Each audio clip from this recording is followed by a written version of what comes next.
Somo la waraka wa pili wa Mtume Paulo kwa Wakorintho. Hata leo torati ya Musa isomwapo, utaji uikalia mioyo yao. Lakini wakati wowote watakapoamkia Bwana, ule utaji uondolewa. Basi Bwana ndiye Roho. Walakini alipo Roho wa Bwana, hapo ndipo penye uhuru.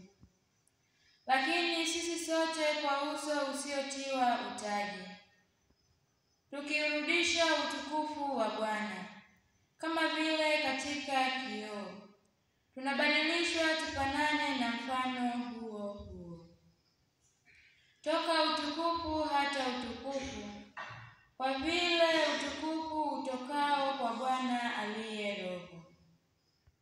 Kwa sababu hiyo, kwa kuwa tunahudumu hii kwa jinsi tulivyopata rehema, hatulegei. Lakini ikiwa injili yetu imestirika kwa wao wanaopotea, ambao ndani yao Mungu wa dunia hii amepofusha fikra zao wasioamini, isiwazukie nuru ya injili ya utukufu wake Kristo, aliye sura yake Mungu.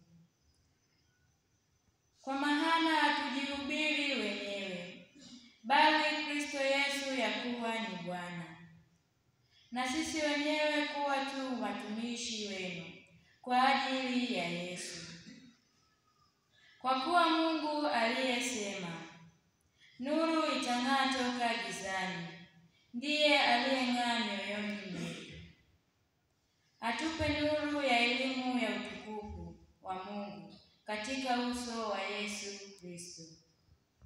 Neno la Bwana.